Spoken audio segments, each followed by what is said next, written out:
কি ব্যাপার, জিনিসপত্রের দাম নাকি খুব বেড়ে গেছে? হ্যাঁ গো গোপাল দাদা, আর দাম বেড়ে যাওয়ার জন্যে বিক্রি বাটাও তেমন নেই। তা এবছর তো সব দিক দিয়েই ভালো ফলন হয়েছে, তাহলে দাম বাড়লো কেন? সেটা কি করে বলবো গোপাল দাদা, আসলে যতদূর শুনেছি তাতে আড়তদাররা সব জিনিস কিনে আড়তে মজুত করে ফেলেছে। সে কি? আর এর ফলে খুচরো বাজারে যোগান কম আর দাম দ্বিগুণ। না না না, এ তো একেবারেই ভালো কথা নয়। শোনো, তোমরা আজ রাজসভায় এসো, মহারাজ নিশ্চয়ই একটা ব্যবস্থা নেবেন।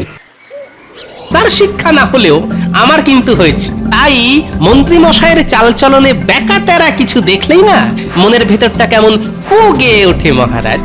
তা তো গাইবে, আসলে তুমি তো আমাকে দেখতে পারো না, তাই ওই যে কথায় আছে না, যারে দেখতে নারী তার চলন বাঁকা।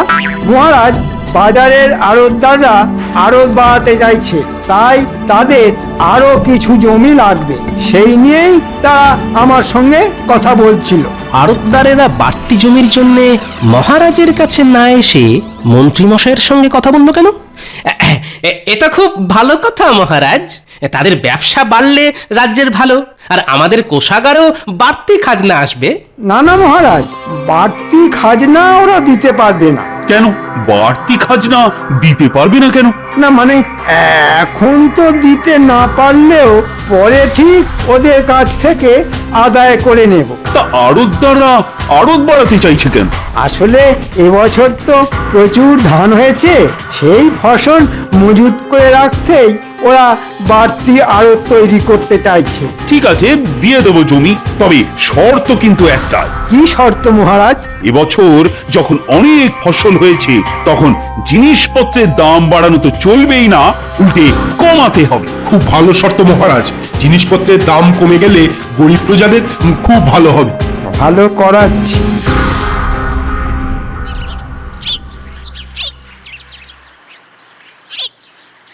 বুঝলে গোপাল, আজ বেশ জমিয়ে মাছ ধরতে হবে।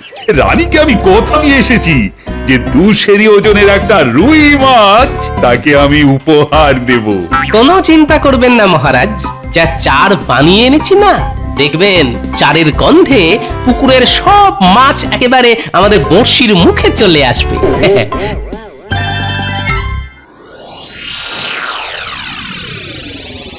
শোন, অনেক বলে কয়ে তোদের জমি দিতে মহারাজকে রাজি করিয়েছি, এখন তোদের কথা দিতে হবে যে আমি যা যা বলবো তোরা তাই তাই করবি। ঠিক আছে মন্ত্রী মশাই, আপনি যা যা বলবেন আমরা তাই তাই করব। তা কি করতে হবে আমাদের? এবছর ধান তো প্রচুর ফলেছে, তাই মহারাজ দাম কমাতে বলেছেন। প্রথম কদিন তোরা দাম কমিয়ে দিবি, তারপর সব ফসল অন্য জায়গায় সরিয়ে দিয়ে বাজারে ঘাটতি তৈরি করে হু হু করে দাম বাড়িয়ে দিবি। দাম বাড়িয়ে দেব?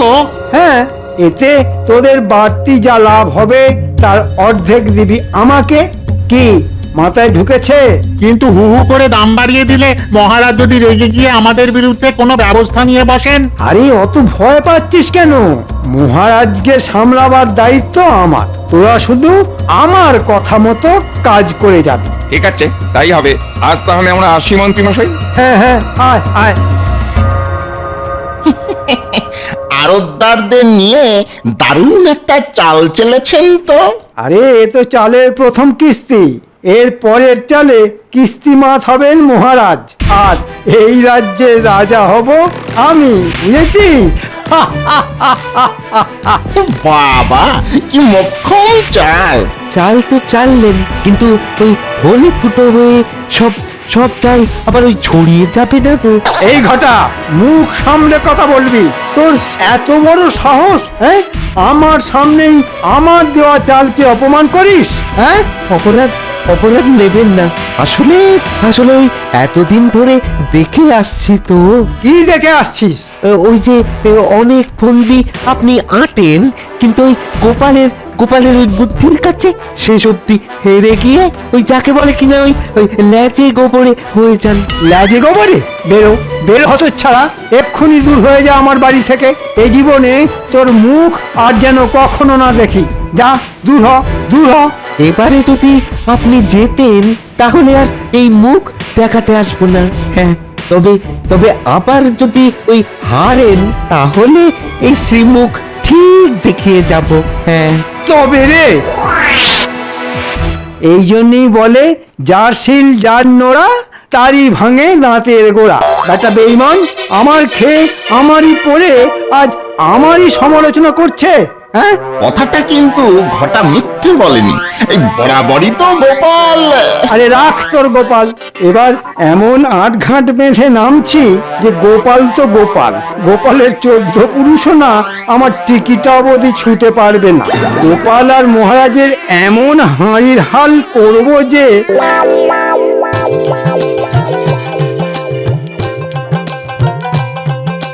কি গো গোপাল, 8 ঘন্টার উপর তো হয়ে গেল, একটা মাছও তো ধরা পড়লো না। সবুর করুন মহারাজ, সবুর করুন। মাছ ধরার প্রথম কথাটাই হলো ধৈর্য। মহারাজ নড়ছে নড়ছে, টেনে ডুবোতে গেলেই মারুন হ্যাঁচকা টান। লেগেছে লেগেছে, মুখে বড়শি লেগেছে। এবার এবার এবার আস্তে আস্তে আস্তে আস্তে সাবধানে টেনে টেনে তুলুন। বাবা, আরে এই গোপাল, এই কত বড় বাবা, ওজন মনে হয় 200 থেকে বেশি হবে। কিরকম চার মেখেছি বলুন। মহারাজ আপনি মাছ ধরছেন, খুব ভালো খুব ভালো। বাহ বাহ বাবা বাহ বাবা, কত বড় মাছ!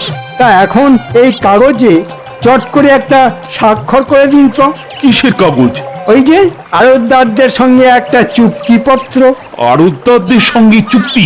কেন, এতদিন তো যা হয়েছে সবই তো মুখের কথায়। না না মহারাজ, দিনকাল পাল্টে যাচ্ছে, মুখের কথায় এখন কি সবকিছু বিশ্বাস করা উচিত? তা কি লেখা আছে ওই চুক্তিপত্রে? ওই যে এখন খাজনা দিতে না পারলেও 1 বছর পর থেকে খাজনা দিতে হবে, আর জিনিসপত্রের দাম কমাতে হবে। আহ, এই কথা। ঠিক আছে, দাও, স্বাক্ষর করে দিচ্ছি। না মহারাজ, না পড়ে স্বাক্ষর করবেন না। হ্যাঁ, সেটাও ঠিক। শোনো মন্ত্রী, দেখতেই তো পাচ্ছ এখন আমি মাছ ধরায় ব্যস্ত। কাল রাজসভায় চুক্তিপত্রটা নিয়ে এসো, আমি ভালো করে পড়েই না হয় স্বাক্ষর করে দেবো। কিন্তু ওরা তো আজকেই চাইছে, কারণ ওরা আজ যে নতুন আড়তের ভিত পুজো করতে চায়। তা আজ ভিত পুজো হোক, কালই না হয় হবে চুক্তি। তুমি চুপ কথা, কথা হচ্ছে রাজা মন্ত্রীর মধ্যে সামান্য ভাঁড় হয়ে মাঝখান থেকে আমাদের কথার মধ্যে ফুট কেটো না তো। দিন মহারাজ দিন, সইটা করে দিন। দেবো? হ্যাঁ মহারাজ দিন।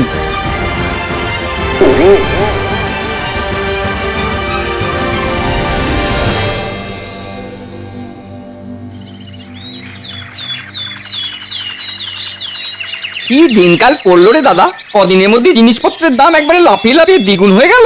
আর একটা জিনিস লক্ষ্য করেছো, খুচরো বিক্রেতাদের কাছে তেমন জিনিসপত্র নেই। ওরা বলেছিল আড়তদাররা নাকি সব জিনিস আড়তবন্দি করে ফেলেছে। আমাদের রাজ্যে এমন একজন ভালো মহারাজ থাকতেও এত অনাচার। শোনো, সকলকে জড়ো করো, আজই মহারাজের কাছে গিয়ে কথাটা তার কানে তুলতে হবে। ওই দেখো গোপাল দাদা আসছে। চলো গোপাল দাদাকে সব কথা বলি। গোপাল দাদা, বাজার যাচ্ছ বুঝি? হ্যাঁ, তা তোমাদের বাজার হয়ে গেছে বুঝি? আর বাজার, বাজারে আগুন লেগে গেছে গো গোপাল দাদা, আগুন। সব জিনিস একেবারে অগ্নিমূল্য। তাই নাকি? চলো তো দেখি।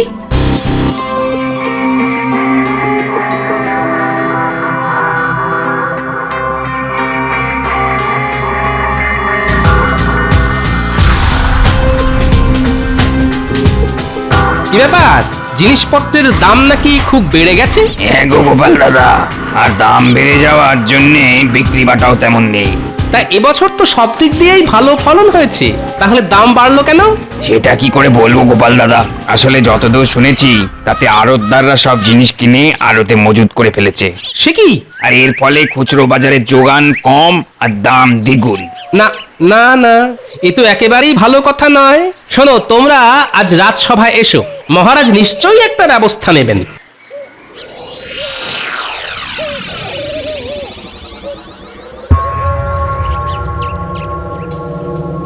শুনেছি কোনো এক রাক্ষসীর প্রাণভোমরা ছিল একটা কৌটোর মধ্যে, আর মহারাজ কৃষ্ণচন্দ্রের প্রাণভোমরা আছে এই কাগজের মধ্যে। মহারাজ তুমি তো আর জানো না, না জেনে কোন কাগজে সই করেছো তুমি? হ্যাঁ,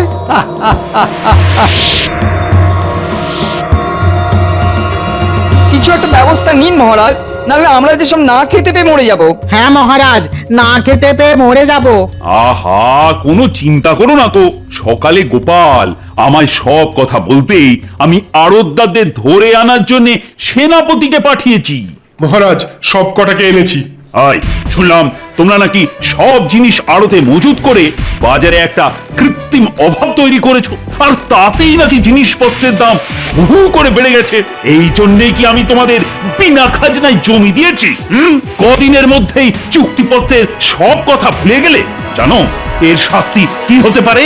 কই আমাদের সঙ্গে কোনো চুক্তি হয়েছে বলে তো আমরা জানি না। সে কি? আর আমরা যা করেছি সবই তো মন্ত্রী মশাই কথায়, শাস্তি দিতে হলে ওনাকে দিন। মন্ত্রী কি বলছে না? ওরা ঠিকই বলছে। আপনি একটা কাগজে সই করেছিলেন বটে, তবে সেটা কোনো চুক্তি নয়, সেটা হলো আপনার দানপত্র। দানপত্র? দানপত্র?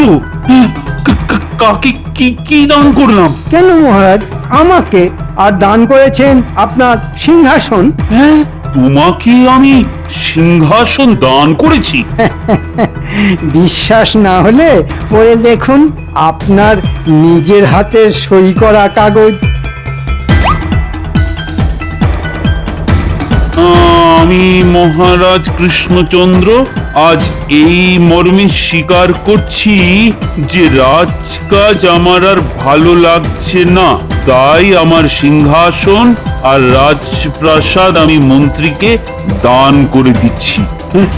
এখন থেকে মন্ত্রী রাজা হয়ে রাজকার্য সামলাবে। ও মন্ত্রী, তুমি এতটাই খারাপ, এভাবে আমাকে ঠকালে? এই জন্যেই আমি আপনাকে সেদিন না পড়ে কাগজে স্বাক্ষর করতে বারণ করেছিলাম মহারাজ। এখন বুঝতে পারছেন তো না পড়ে স্বাক্ষর করার ফল কি মারাত্মক হতে পারে? বুঝতে পারছি গোপাল, হাড়ে হাড়ে বুঝতে পারছি।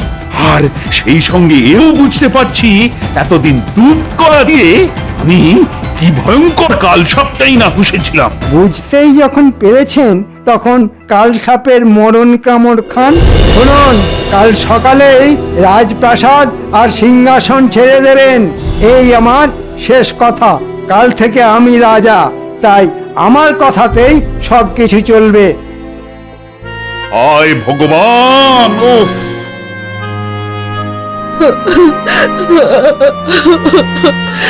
এখন এখন কোথায় যাবেন মহারাজ? জানি না কোন গাছতলায় গিয়ে আমাদের দাঁড়াতে হবে।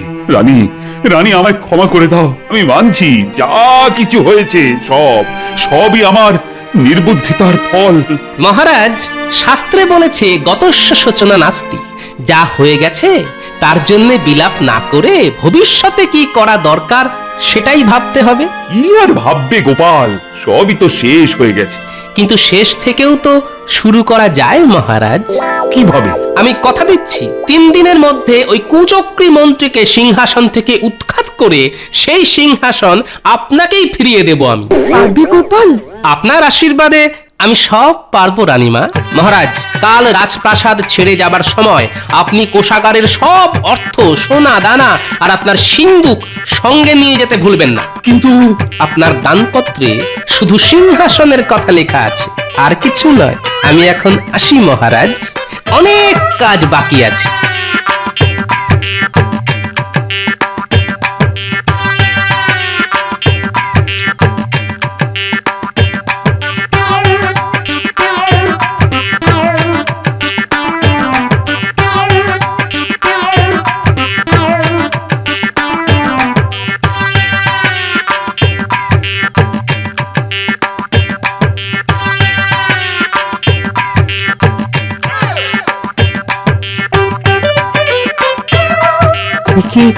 কি শুনছি গোপাল দাদা? হ্যাঁ, কি শুনছি মহারাজকে নাকি সিংহাসন। ঠিকই শুনেছিস। এবারেও বুদ্ধির জোরে তুমি ওই মন্ত্রী বেটাকে হারিয়ে দাও গোপাল দাদা। হ্যাঁ, ও হারলে আমার গায়ের জ্বালা জুড়োয়। সে কি রে, এতদিন তুই তো সঙ্গেই ছিলি, হ্যাঁ হ্যাঁ ছিলাম আর এতদিন ওর কথায় কত খারাপ কাজ করে গেছি, অথচ অথচ এখন এখন আমাকেই তাড়িয়ে দিয়েছে। মন্ত্রীকে হারাতে হলে তো আমায় সাহায্য করতে হবে তোকে। কিরে, পারবি? একবার বলেই দেখো না কি করতে পারি। হ্যাঁ তাহলে একজন অচেনা লোককে জোগাড় করতে হবে, বেশ বলিয়ে কইয়ে হওয়া চাই কিন্তু। হয়ে যাবে, হ্যাঁ হয়ে যাবে। সেই সঙ্গে লাগবে একটা গরুর গাড়ি আর রক্ষীর বেশে আরো গোটা চারেক লোক। কিরে, সব ঠিকঠাক পারবি তো? দেখো না কি করি। তাহলে কি কি করতে হবে শোন।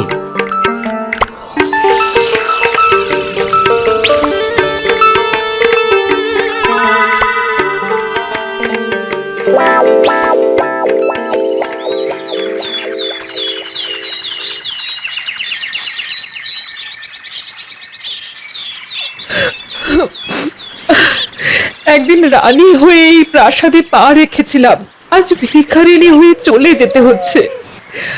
আমি তো বলেছি রানীমা, 3 দিনের মধ্যে ওই কুচক্রী মন্ত্রীকে সিংহাসন থেকে উৎখাত করে সেই সিংহাসন মহারাজকে ফিরিয়ে দেব। যাও যাও, সব করবে।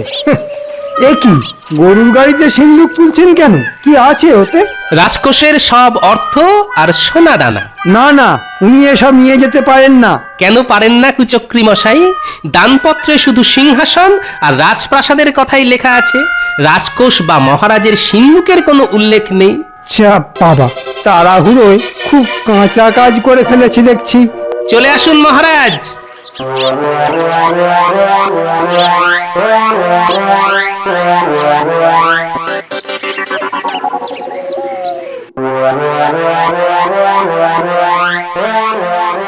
শোনো সবাই, এখন থেকে আমি রাজা, তাই আমার কথাতেই এ রাজ্যের সবকিছু চলবে।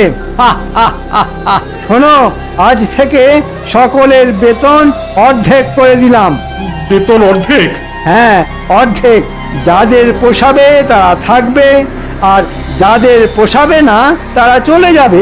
একই বলা নেই কওয়া নেই, হুট করে রাজসভায় ঢুকে পড়লে যে। ঢুকে না পড়ে কি করব? বাজারে জিনিসপত্র পাওয়া যাচ্ছে না, যেটুকু যা যাচ্ছে তার দাম 3 গুণ 4 গুণ হয়ে গেছে। সবে তো 3-4 গুণ, ভবিষ্যতে 5-6 গুণ হয়ে যেতে পারে। তাহলে আমরা খাবো কি? আমাদের সংসার চলবে কি করে? অত চলাচলির মধ্যে আমি নেই। মুদ্রা কথা, এ রাজ্যে থাকতে হলে চড়া দাম দিয়েই জিনিসপত্র কিনতে হবে। আর একটা কথা, এবার থেকে খাজনা কিন্তু দ্বিগুণ হয়ে যাবে। যে আমার বিরুদ্ধে কথা বলবে তার পরিণতি হবে কারাবাস। আমি মুর্শিদাবাদ থেকে আসছি। আমার পরিচয় হলো, আমি নবাবের নতুন দূত। নবাবের দূত? তা কি দরকারে এসেছো বলো? নবাব বলে পাঠিয়েছেন খাজনা বাবদ এক্ষুনি তার 5000 স্বর্ণ মুদ্রা প্রয়োজন। 5000 মোহর এক্ষুনি? তা কি করে সম্ভব? সম্ভব অসম্ভব তো আমি জানি না, আমি শুধু ওই 5000 স্বর্ণ মুদ্রা নিয়ে যাওয়ার জন্য গরুর গাড়ি এনেছি। স্বর্ণ মুদ্রা পেলে ভালো, না পেলে নবাবের আদেশ মতো আমি আপনাকে বেঁধে নিয়ে যাব, সেখানেই হবে আপনার শাস্তি। ওরে বাবা, এখন কি করব? রাজকোষের সব অর্থ তো মহারাজ নিয়ে চলে গেছে। এত মোহর এখন জোগাড় করব কি করে? ঠিক আছে দূত, তুমি একটু অপেক্ষা করো, আমি দেখছি। কোনো মতেই নয়। ওরে হতভাগারা, খাজনা না পেলে নবাব কৃষ্ণনগর আক্রমণ করে এই রাজ্য কেড়ে নিতে পারেন। না না, এই মুহূর্তে এত মোহর আমাদের পক্ষে দেওয়া সম্ভব নয়। ওরে বাবা, তাহলে কি করব এখন? ওরে বাবা, রাজা হওয়ার এ কি শাস্তি! এখন কি হবে? আরে ছাতার মাথা, হবে আমার মাথা আর তোর মুন্ডু। কি গোপাল দাদা, কিরকম লেজে আগুন ধরিয়ে দিয়েছি বলো? বিলকুল। এবার দেখ না, ওই লেজের আগুনে কুচক্রী বেটা কেমন জ্বলে পুড়ে মরে। ওরে বাবা, ওরে বাবা, এখন এখন কি করি? অতগুলো মোহর তো জোগাড় করা সম্ভব নয়। এখন যেমন করি হোক ওই দূতের হাতে কিছু গুঁজে দিয়ে ওকে আটকাতেই হবে। হ্যাঁ হ্যাঁ। ও ভাই দূত, একটু কাছে এসো না, কানে কানে একটা কথা বলি। বলুন। বলছিলাম কি, তোমাকে আমি কিছু অর্থ দিচ্ছি, ওটা নিয়ে যেমন করে হোক তুমি একটু সামলে দাও। হ্যাঁ, আমাকে ঘুষ নিতে বলছেন? চলুন চলুন তাহলে এক্ষুনি আপনাকে বেঁধে নিয়ে যাই। ওরে বাবা, কি করবো রে? না না, পালাতে হবে। পালিয়ে কোথায় যাবেন কুচক্রী মশাই? ওই যে কথায় আছে না, পালাবার পথ নেই, জম আছে পিছে। আমায় আমায় ছেড়ে দাও গোপাল, আমি রাজা হতে চাই না। তাহলে ওই দানপত্রটা দিন।